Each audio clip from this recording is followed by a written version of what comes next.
Welcome to Washbellies. If you don't know what a Washbelly is, don't worry, you probably are one. The Washbelly is the youngest child in a Caribbean family, the last one, the accident, the lard one more child. We're the ones born in the 70s to immigrant parents who had already run out of patience, energy, and sometimes money, but still had expectations. Today on Washbellies, we have a special guest, Rav. Rav is from Wolverhampton like the rest of us. She's a commissioning officer and she's a savvy DJ. She's a stock trader. She's a yoga and Pilates and a spin expert. And she's also a Washbelly. Welcome, Rav. Welcome, Rav. Welcome, Rav. Yes, please. Right, so let's kick things off. Rav, let's just go straight in for the jugular. Come on, then. Give it to me. Go on, brother, go on. So we'll talk about family dynamics. Okay.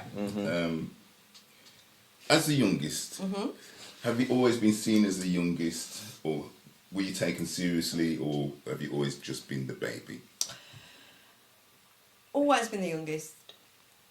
Never taken seriously. Everything was always, yeah. Yeah, if you try to input in conversation, yeah. Yes, I know that. It was very much that way inclined. Yeah. It felt like I didn't matter. Yes. Yeah. I mean, for me, I feel like as the youngest, you probably were just seen as, well, you're the last one, just sit down over there. Yeah, see. The lyric for me was, big people attack, go sit down. That was the thing.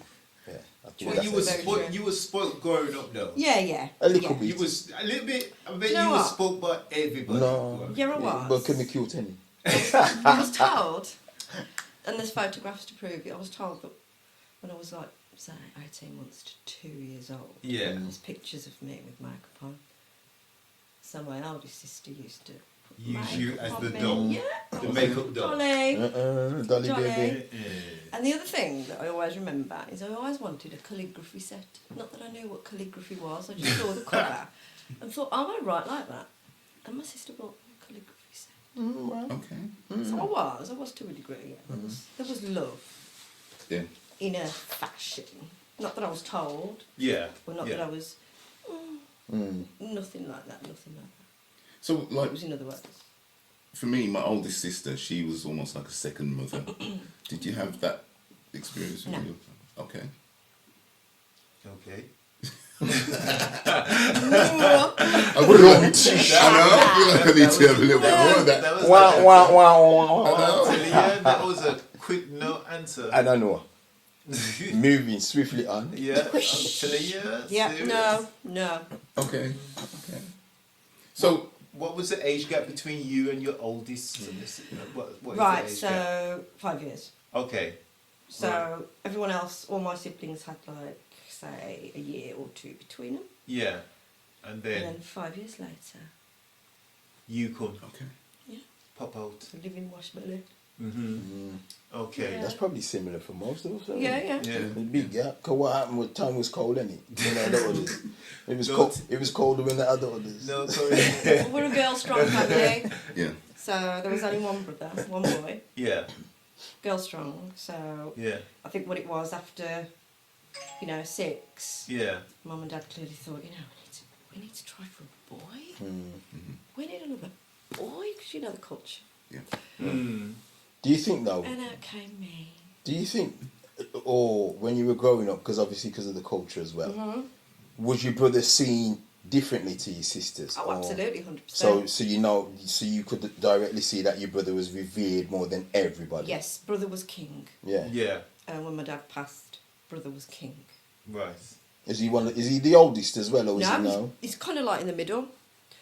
He's kind of like, he's in the middle. And, we had to cook for him when Mum was around. We had to clean Right. for him. But what was lovely about my brother was that as he was growing older, he took on his own responsibilities. Do you know what I mean? And he's a good person now. Yeah. Okay. Whereas he could have gone in a direction where, unfortunately, a lot of Sikh men do, where chest is high. Yeah, yeah, You're a yeah. white woman. Mm-hmm. Similar things like that. But yeah. Good. In most families, there's always one sibling who's, I can only describe them as the demon of the family, the devious one, the one who begrudges everybody else and causes problems. Did you have anybody like that in your family?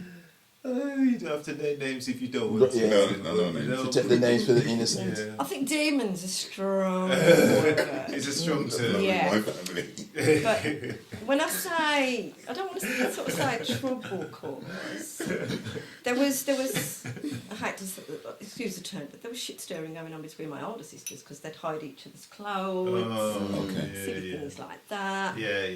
But let me think, demon's a strong word. I think, yeah, there was probably second sister down. Yeah. A bit snaky, a bit, not demonic, but Yeah, you wouldn't I mean, use that. hateful. Yeah. Yeah, I mean, there's always somebody in the family who doesn't want to work as hard as everybody else, doesn't Yeah. want to try and achieve things, Yeah, very true. but they feel that they're entitled to the same things everybody else has. Yes, Yes. yes. I agree. But no, Okay. none of my siblings. I'm not gonna. I think I'm actually lucky like that. You know, I can't point out any of my siblings and actually say that. And I do give thanks that I have got some good siblings. And I'm not gonna sit here and go like, yeah, they've always been great and they ain't done nothing wrong and I ain't done nothing wrong. But certain things I know I'm blessed that I actually haven't had to face that. Yeah. So I know I haven't got a sibling that I can say, well, watch out. Why is she here? I personally haven't got that. Yeah. And I do thank God for that. I haven't got that. I love that. So do you think being the youngest kind of delayed your independence in a sense? Because I think growing up with my siblings, I felt like I was insulated for a long time, living at home with I my like family. that word, insulated. It's a good term. It is. It is. It was very much, I socialised with my family. Yeah. I ate with my family. When I went out to play, it was me and my sister. Yeah.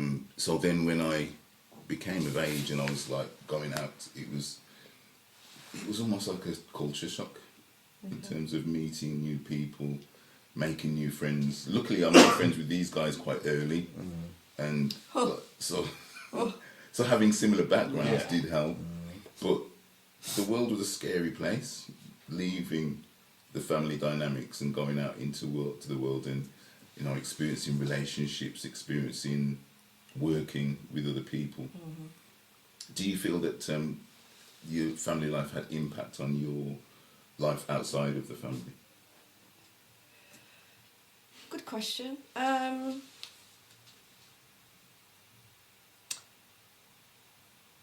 No, Okay. I had to think about that. But I guess looking back, I became independent myself because of not being included in things. Now, it's probably the age gap that was to blame because, you know, I was seeing older sisters getting dolled up and going to school discos and thinking, oh, this is exciting.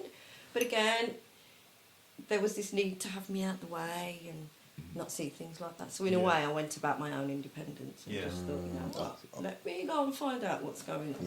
Yeah. And it did cause upset at the time. I'll be honest about that. But in hindsight, which is a wonderful thing, I look back at the time I left home, which may not have been for the right reasons, but it's made me who I am today. Yeah, I attest to that because obviously, again, we're all Washbellies, we know that. But I think there's a little bit of an age gap. It's not a massive age gap, but I think I became independent because I had to. Yeah. Because I was Yeah, younger, no choice. they kind of just left You're me. forced into it. Yeah. aren't Yeah, you? you forced you into do, it because yeah. they just left me. Yeah. So it was like, well, my brother them, because the way our family works is the girls are the eldest and the boys are younger. Yeah. I mean, apart from my siblings in Jamaica and stuff. Okay. So it was almost like I had my three brothers and they were closer in age than me. I was the youngest. Yeah. So them three would roll off. And do their And then own thing. so in my head, in my head, I felt a bit like, well, why am I on my own? I got to just do my thing. Yeah, yeah. So I ended up becoming independent of myself because Yeah. I just thought, well, you know what? Them man ain't rolling with me. They don't want this. I've got to do my own thing anyway. Yeah. And then because I met a lot of man young and a lot of guys young who I rolled with, and Yeah. we were similar positions, we just all created our own independence anyway. Yeah. So You we do. just said, well, you know what? We'll all just roll. Yeah. So I had my own little group from when, even breakdancing days when we were Yeah. doing breakdancing and my brothers were a crew and I was an F10 apprentice. Then I thought, well, actually, you know what? I need to go out there and just do my own thing because them man, I'm not really part of them, man. So I need to do my thing. So I think I created that independence because of not feeling like I was included. Yeah. And I if I'm honest, I held on to that trauma for years. Because there was loads of years when I thought to myself, man, my brothers get my nerves, can't bear them. They don't like me, I don't bear them. And I think, when I actually think back, I think that was some of the reasons I was an angry youth. A lot of people didn't see that side. Yeah. But I was an I angry didn't. youth. Never saw that. Yeah, I was an angry youth. That's why I used to love to fight in Troll League. But it was because of that, probably that generational trauma, me thinking, well, I got to do my own thing because my brother ain't bothered, my sister ain't bothered. Yeah. And it's only when you grow up you realise, well, they are bothered. It was just a bit of an age gap. Yeah. And then you realise, actually, is it that deep? Yeah, because they were going through it as well. They're going through their own thing as well. Yeah. And it takes the wisdom of age for you to realise, actually, it's not as deep as you initially thought. It's not at all. And then it's almost that thing of, when you're in, it's easy for anybody to say, isn't it? Yeah. When you're in your own thing, Yeah. then you believe you're in your own cocoon. You believe you're the only one who's got that problem. Yeah.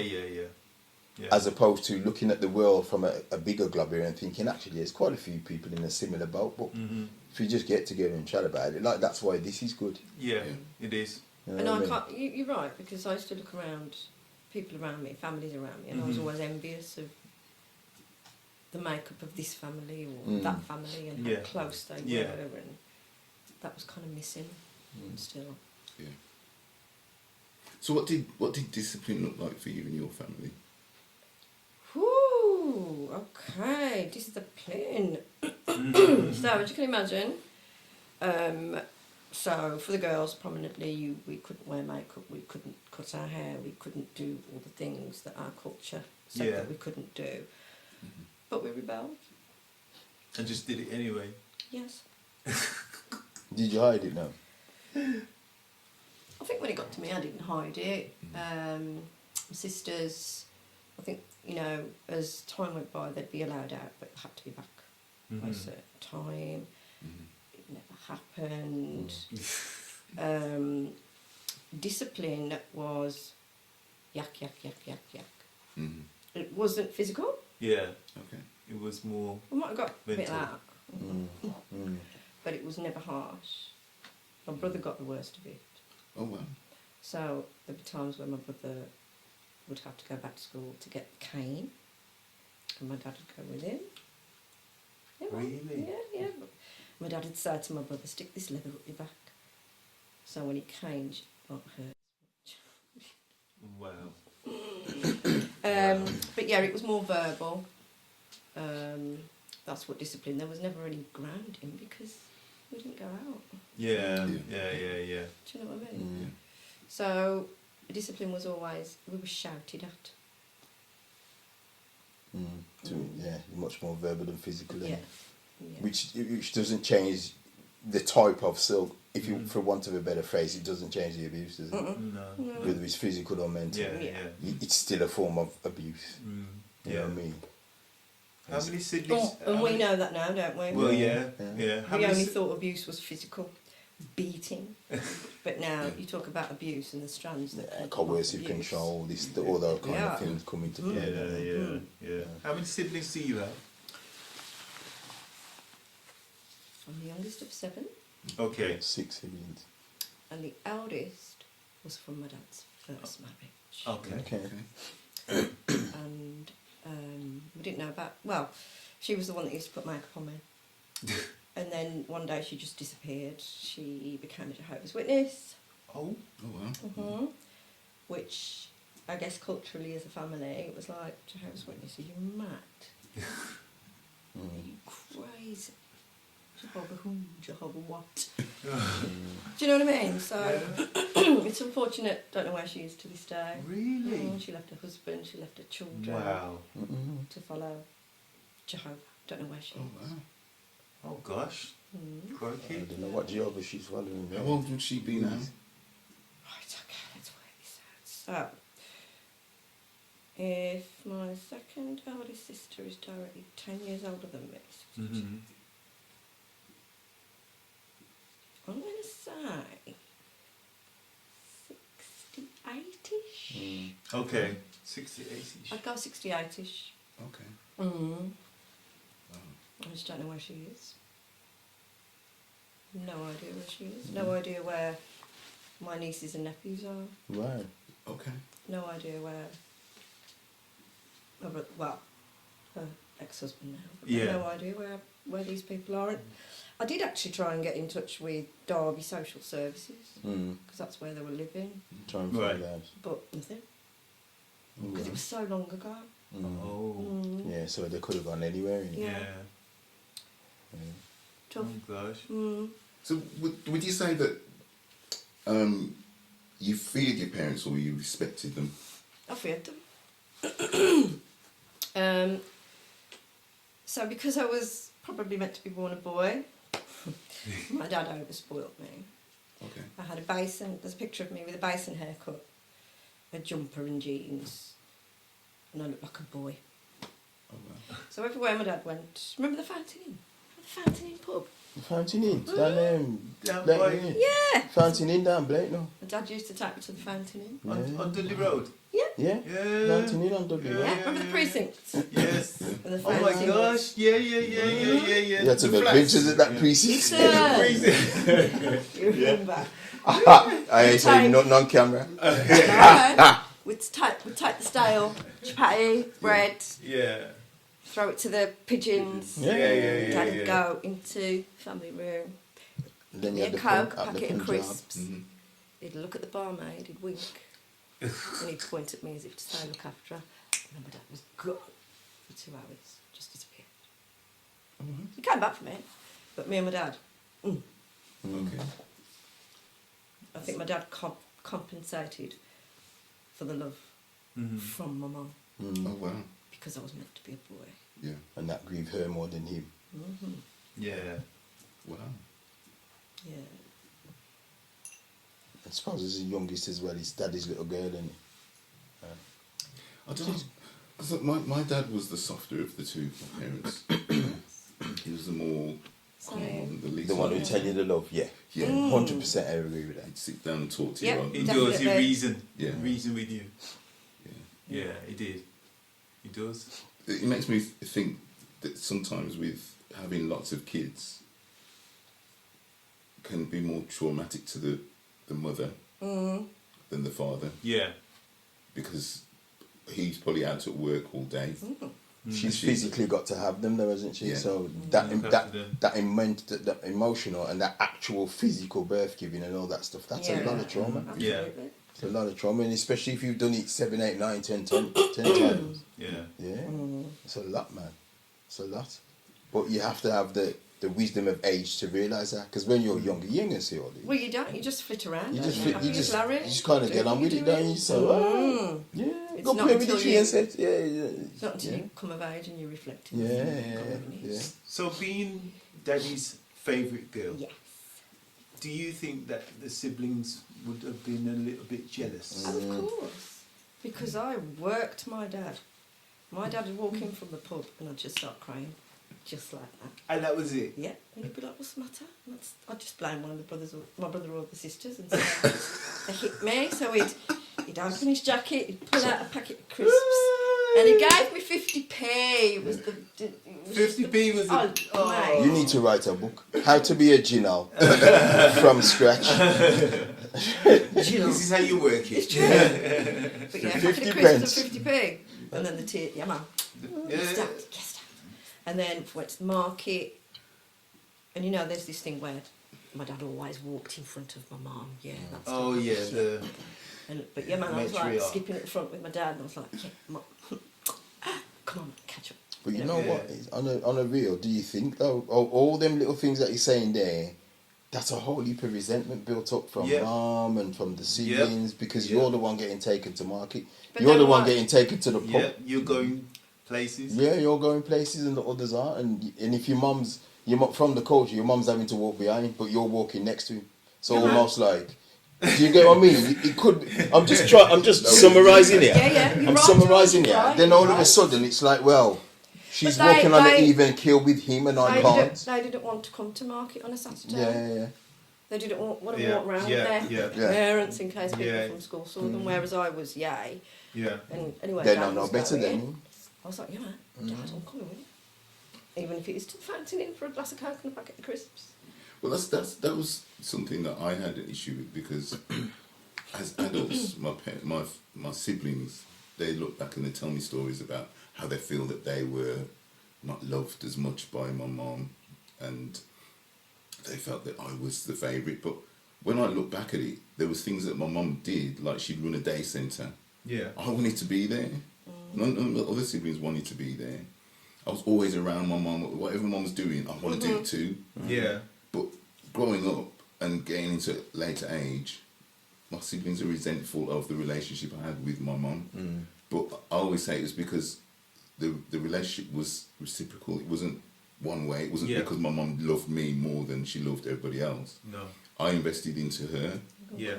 and because she's a human being, she's gonna reciprocate that back to me. Yes, absolutely. You know, if the other kids aren't interested, they're just not interested. She can't do anything about it. Yeah. It's true. And it's hard as well because us as parents, we see those things as well. If you got more than one child, you've got that same conundrum, haven't you? Because if you're gonna treat the two, you're gonna try your best to treat the two kids the same. And the truth of the matter is, if you have more than one kid, the truth of the matter is, you're never gonna grow kids up the same at the. Or say you got 5, you got 3, you got whatever. You're never gonna grow them up all the same, no matter how much you try. Yeah. Because the Very big true. thing that we forget as parents is, you're in a different phase of your life. Yeah. Yeah. So all of a sudden, you're going to treat them depending on what phase of your life you're in. So if you have one and you're poorer and you've got less money and you're scraping and whatever, that child is going to see something different than when you've worked and you scraped and you got money and whatever compared to the others, because you're at different points in your life when you've had those children. Yeah. So those things, all of a sudden, again, those dynamics change. Yeah. Because you're not going to grow A up as the same as B. And then exactly what you've said, So- you might invest more because you wanted to invest. But because the others might be older, so they're too late to invest. It's too long gone. So Yeah. all of a sudden now, the dynamics are different. Because you've invested and they haven't, but then they're not looking at it like that. No, because they're they're looking not. like, They don't have the at that time. They don't have the beauty of hindsight. Yeah. They have it now, and they probably look back and think, actually, I didn't think of it from that angle. What you got around? Do you know what I mean? What you got for us? What was you going to say, Rob? No. I was going to talk a little bit about niches because what you were saying just sparked something about. I was listening to something the other day about even niches in children. So your parents. Yeah. There's niches like the good child, Yeah. the academic child, the miserable. You see where I'm going? Yeah, The yeah. niches. So when the first few niches are done with, say there's niche 1, 2, and 3, and you've got 6 kids. The last 3 are kind of like, you're right. By that time, the mum's going to be like, well, yeah, let me just Relax. yeah, all of that. Yeah. But I need to really look at this niche thing because I think there's a very prominent question, but there's some good conversation going on about it as well. Yeah. So I'll bring that back if Yeah. I'm back on the show. Yeah. But niches, that was so interesting to me because you look at the family makeup and I think of my family, who's the most academic. And actually, I might have done it later in life and not at school. Yeah. Not knowing what my other siblings may have studied in the last 15 years, I'd like to say I'm the most academic now. You see where I'm going? Yeah. Who was the most coherent, who went along with the arranged marriage, who kept their mouths shut, Right. who didn't say anything. Yeah. That definitely wasn't me. Rebel. Rebel. the ideal path. Yeah, and I think parents will try and live their life. I'm going to use a big word now. Through. Vicariously.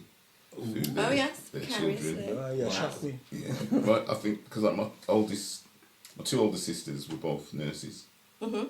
and when my mum came to England, she wanted to be a nurse, but she got caught with pregnancies and the kids, Yeah. and it's just ironic that my two older sisters became nurses, and that's what my mum actually wanted to be, but she never got to do it at all. And again, that's a whole nother chapter in terms of the wounds that my mum probably suffered in terms of watching her daughters doing what she always wanted to do, but being proud of Did she- them at the same time. I was just going to say, did she say she was proud of her Yeah. daughter? Good. Yeah. Yeah. So, yeah, I think just touching back on trauma in terms of how it affected you. I know you went on to study, and Yeah. what's your degree? Do you have, or did you Youth do justice. youth justice? So, did any of your childhood influence